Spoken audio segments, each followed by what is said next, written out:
So hello and so good to see you, ma'am. So good to First see of you all, too. congratulations for your new show.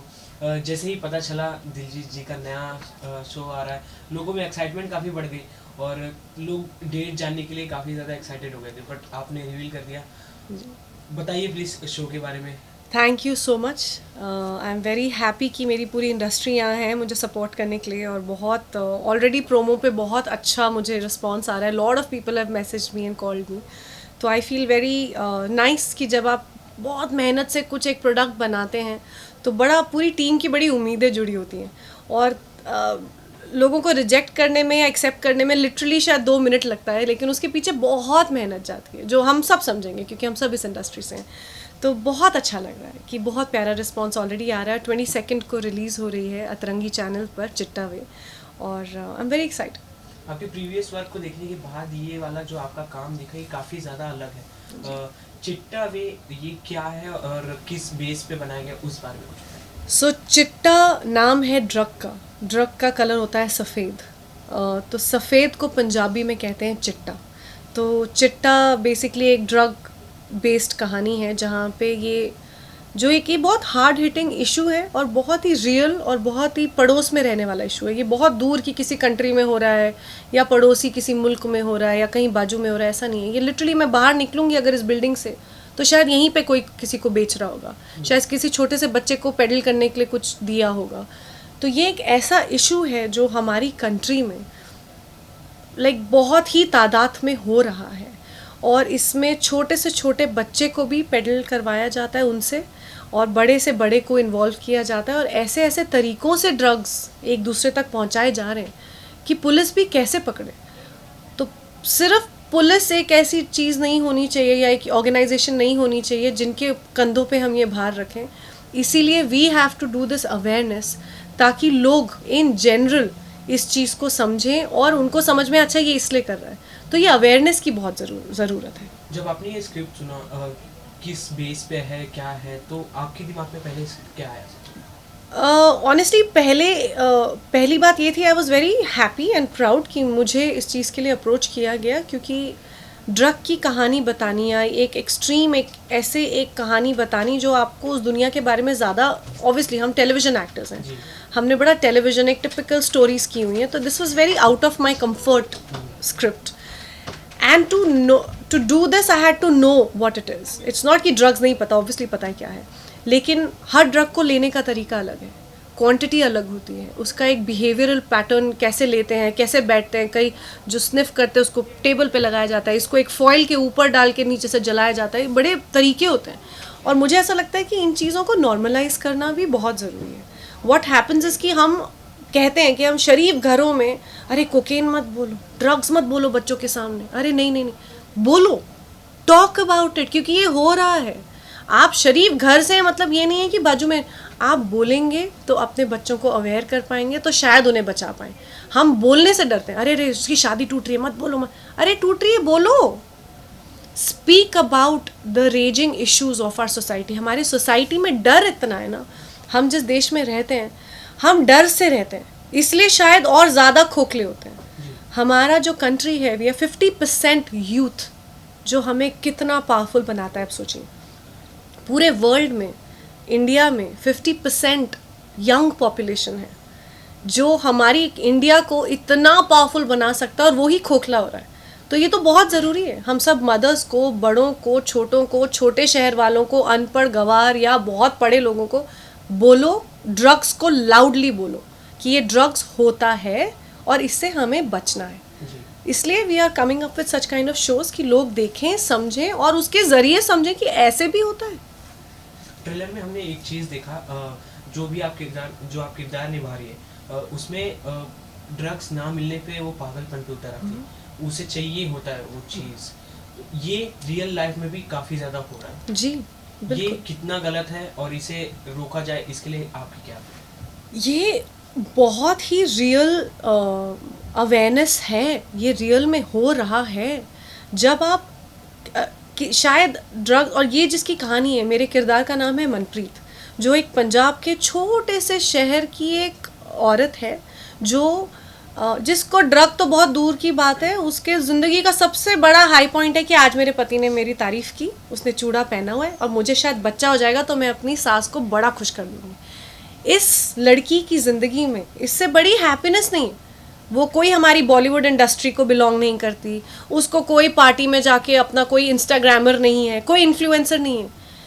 ये कहानी के बताने का मतलब ये है कि ये वहाँ तक पहुँचा हुआ है। ये स्टीरियोटाइप नहीं आ रहे तुम तो एक्टर, तुम तो ड्रग लेते हो, इससे कोई लेना देना नहीं है। छोटे छोटे शहरों में ये खोखलापन चल रहा है। तो ड्रग जब वो लेती है, वो जैसे ही ड्रग उसको चखाया जाता है किसी भी कारण से, वो एक ऐसी दुनिया में पहुंच जाती है जहाँ पे उसके पति उसको प्यार कर रहे हैं, उसका बच्चा उसकी गोदी में, जो उसको हो ही नहीं रहा बच्चा, वो सडनली उसका बच्चा उसकी गोदी में आ गया। वो ऐसी दुनिया में पहुंच जाती है जो वो ड्रीम कर रही है। तो जो ड्रग लेने के बाद वाली दुनिया है उसको वो भाने लग जाती है, लेकिन वो जो रियलिटी नहीं है वो इसकी रियलिटी बनने लग जाती है। And how what this drug does is it gets you in that hallucination बोल लो, वो मेक बिलीव वर्ल्ड बोल लो, वो आपको अच्छा लगने लगता है। सडनली ताकत आ जाती है आप में, आप बड़े बिंदास हो जाते हो, लेकिन रियल में आप नहीं हो ना। तो कैसे वो खोखला आपको करती है और फिर उस खोखलेपन में वो क्या क्या करती है और उसका कितना एडवांटेज लिया जाता है। और फिर ये जब अपने होशो आवाज़ में आती है और फिर वो रिटेलिएट करती है। लेकिन ये तो हो रहा है। तो या it was a crazy journey playing this role. Trailer देखने के बाद लोगों के काफ़ी सारे कमेंट आए जी। ये चिट्टा वे एक ऐसी कहानी लोगों को बता रही है जो काफ़ी रियल लग रही है लोगों को। इसमें काफ़ी चीज़ ऐसे कनेक्ट कर रही है जैसे बच्चे होते ही उन्हें मार दिया जाए, ड्रग्स का, और ड्रग्स में किस तरह से पॉलिटिशियन का हाथ होना। जी। इन 3-4 चीज़ें तो मैंने ऐसे गिना दिया, काफ़ी रियल। तो उसमें आपको सबसे ज़्यादा क्या हिट की? आई थिंक सबसे पहला ये हिट किया कि ये किस तरह से बेचा जाता है। ये आप, जैसा मैंने कहा, मैं इस बिल्डिंग से नीचे जाऊंगी तो अब मेरे दिमाग में, क्योंकि मैंने इतना रिसर्च इस पे किया और हम भी शायद इतने अवेयर नहीं थे कि नीचे जाएंगे तो शायद कोई सब्जी की रेडी के पास में कोई आदमी खड़ा होगा, आपको लगेगा नॉर्मल किसी के लिए वेट कर रहा है, वो किसी ना किसी को पेडल कर रहा है। आप आसपास अगर उस नज़रिए से देखना शुरू करेंगे तो आप ही की नज़र में दिख जाएगा 10 चीज़ें गलत हो रही हैं। फटाफट अवेयर कीजिए, गो इन्फॉर्म द डैम पुलिस। ये मत सोचो कि कोई और करेगा। हम हमेशा ये सोचते हैं ना कि यार हमारे घर में नहीं हो रहा, कौन पसड़ में पड़े। टेल, अगर हम एज अ सोसाइटी इस चीज़ को एक्सेप्ट कर लें कि ये तो हो रहा है भाई, तो इस चीज़ पे ना अवेयर हो कि भैया पड़ोस वाला क्या बोलेगा या क्या। Stand up. If society stands up for society, ये प्रॉब्लम ही इरेडिकेट हो जाएगी। प्रॉब्लम ही ये होता है, हम ये सोचते हैं नहीं नहीं तो बड़े लोगों के शौक है। नहीं नहीं, एक्सक्यूज मी, छोटे छोटे शहरों में चल रहा है जी। ये कोई ग्लैमरस वो नहीं है कि हाँ ये तो बॉलीवुड की पार्टीज में ड्रग्स होते हैं। सॉरी, छोटे छोटे गाँव में जाइए, वहाँ आपको नशे करने वाले बहुत मिल जाएंगे। और हम ये भी स्टीरियोटाइप मैंने सुना है कि पंजाब में ज़्यादा होता है। सबसे ज़्यादा नशा यूपी में हो रहा है, महाराष्ट्र में हो रहा है, 3rd नंबर पे आता है पंजाब। सो हर जगह है ये स्टीरियोटाइप है, यार यार ये तो ऑब्वियसली पंजाब में ही हो रहा है। हर जगह हो रहा है भाई, आप आजू बाजू देखिए। और हमारी सोसाइटी में ये डरते हैं, जैसे पड़ोसी बोलेगा अरे यार उसकी ना बेटी ले रही है, इसके तो संस्कारों में प्रॉब्लम है, लड़की ने किया। आप ये बोलने से अच्छा जाइए उनकी मम्मी को बताइए, देखिए ऐसा हो रहा है, चलो एज अ सोसाइटी इस बच्ची को निकालते हैं। उनको डाउन, आपके घर में क्या चल रहा है आपको नहीं पता होगा, वहाँ भी हो रहा होगा शायद। तो जिस दिन हम एज अ सोसाइटी एक दूसरे के लिए खड़े हो जाए instead of pulling each other down, और उस डर में कि हे हो पता है ये हो, इस चक्कर में बढ़ रहा है, तो ये बोलना ज़रूरी है, यू नो। तो I feel this topic has to come out. मेरे बाद चिट्टा वे ख़त्म हो, फिर एक और शो बने, फिर एक और शो बने। ये कंटिन्यूसली हार्ड हिटिंग आते रहना चाहिए ताकि लोगों के जहन से जाए नहीं कि इट्स अ रियलिटी। आपने जैसे कहा वो सच में लोग पूछते हैं कि जो बॉलीवुड में होता है, जो बड़े लोग में ड्रग्स लेते हैं, ये नॉर्मल है काफ़ी, क्योंकि वो बड़े लोग हैं, कभी कभी लोग शौक से खुलेआम भी कर देते कभी, और जो छोटे लोग हैं जो नहीं जो करते हैं वो दिख के उतना नहीं आता। तो इसीलिए ये आपसे जानना चाहिए कि आप भी इंडस्ट्री काफ़ी साल से जुड़ी हो, तो क्या ये सच में लोग ज़्यादा एडिक्ट हो जाते हैं, जो काफ़ी बड़े सेलिब्रिटी है, नॉर्मल सेलिब्रिटी, ये सब क्या एडिक्शन हो जाता है इस चीज़ का? यार अगेन ये कोई शौक बड़े लोगों का नहीं है, ये एक स्टीरियोटाइप है जो लोगों ने डाला हुआ है कि अरे यार ये ड्रग्स तो ना ये सेलिब्रिटीज़ करते हैं। क्या हुआ? हाँ। कंटिन्यू। तो ये बॉलीवुड से एसोसिएट करना ही हमारी सोसाइटी का ओछापन है। हमारी इंडस्ट्री में हो रहा है, हाँ। आपकी इंडस्ट्री में हो रहा है, हाँ। किसी टीचर्स के गैंग में हो रहा होगा, हाँ। आप कॉल सेंटर जाइए, वहाँ भी हो रहा है। आप गांव के जो पढ़े लिखे नहीं हैं, वो गांव वाले बैठे होंगे कहीं पे लगा के, वो भी ड्रग्स ले रहे हैं भाई। उनका इंडस्ट्री से, इन्फ्लुएंसिंग से कोई लेना देना नहीं है। तो ये ओछापन, या ये एक स्टीरियोटाइप बोल सकते हैं, ओछापन probably is the wrong word, एक स्टीरियोटाइप है कि ये तो यार तुम एक एक्टर हो ना, तुम तो करती होगी। क्यों नहीं करती मैं भाई? मुझे करना होगा तो मैं एक्टर नहीं होंगी तो भी कर लूँगी, समझ रहे? तो ये एक सबके दिमाग में एक बस वो है कि अरे यार ये तो एक्टर्स हैं। ये हर जगह चल रहा है, which is why am saying our society needs to wake up to the fact कि ये हो रहा है हर जगह। ये एक ऐसा वायरस है जो फैला हुआ है, और कितनी स्पीड में फैला हुआ है आप सोच भी नहीं सकते। छोटे छोटे बच्चे, 6-6, 7-7 साल के बच्चे पेडलर्स हैं आज की तारीख में। उनको कैंडी दी जाती है ड्रग चिपका के। वो बच्चा 6 साल का वो ऐसे अंकल को ढूंढता है कि वो कैंडी मुझे यही अंकल देंगे, क्योंकि वो अपना क्लाइंट तैयार कर रहा है। फिर ये क्लाइंट तो खरीद नहीं सकता, 6 साल का बच्चा कैसे खरीदेगा? तो आप इसका फ़ायदा कैसे उठाएंगे? वो उसको एक पैकेट देगा कि बेटा एक काम करो, ये पैकेट जो है ना वो जाके उस अंकल को देकर आओ। उसने पेडलिंग करा ली, आप 6 साल के बच्चे को थोड़ी ना जज करोगे कि ये बच्चा जो यहाँ पे ये क्रॉस कर रहा था उसके हाथ में ड्रग है। आपने पेडलर भी बना दिया और उसको अपना फ्यूचर क्लाइंट बना दिया, क्योंकि आपने चखाना शुरू कर दिया। वो बच्चा आपको ढूंढ रहा है, ये हो रहा है। सो जब तक हम इस चीज़ को एक्सेप्ट नहीं करेंगे एज अ सोसाइटी, इसको इरेडिकेट कैसे करेंगे? So it is very important. काफ़ी अच्छे टॉपिक पे ये शो बन रहा है, और आई होप इसी तरह काफ़ी ज़्यादा सक्सेसफुल हो। दिलजीत जी के कमबैक पे और इस अमेजिंग शो के साथ कमबैक करना, कैसे रिस्पॉन्सेज मिले अभी तक आपको? यार आई एम वेरी हैप्पी।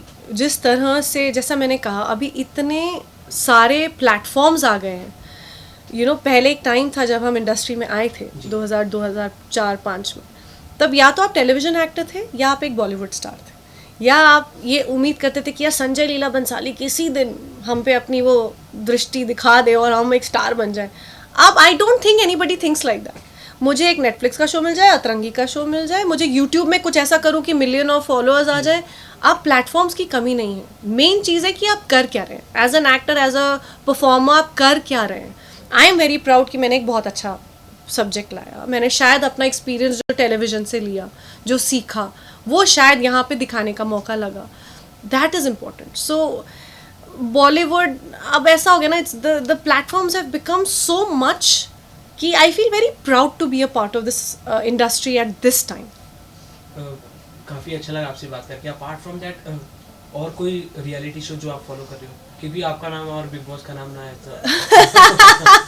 तो बिग बॉस में ऐसा कभी कोई भी सीज़न नहीं हुआ जहाँ मैं कंफर्म लिस्ट में नहीं आती, और मजा ले बिग बॉस वाले मुझे कॉल कर ले, लेकिन मैं हर साल एक कंफर्म लिस्ट की कंटेंडर होती हूँ कि दलजीत कौर तो कंफर्म जा रही है, और मैं देख रही होती हूँ कब हुआ ये कब हुआ। इस बार का भी जो शो चल रहा था उसमें आपने किसी के लिए वोटिंग के लिए? नायरा मेरी बहुत अच्छी दोस्त हैं और मुझे वो बहुत ही प्यारी लगती हैं as a person, as a human being. तो मैंने देखा नहीं है बिग बॉस बिल्कुल भी, लेकिन यार अपना कोई दोस्त कुछ अटेम्प्ट कर रहा है, जैसा मैंने हमेशा बोलती हूँ that society needs to stand up, same way same industry needs to stand up for their own people. So जिनको भी मैं जानती हूँ, मैं जितना इनकरेज कर सकूँ मैं करती हूँ।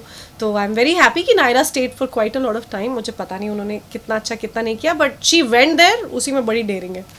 Thank you so much Diljit ji. Lastly anything to your fans? Lots actually.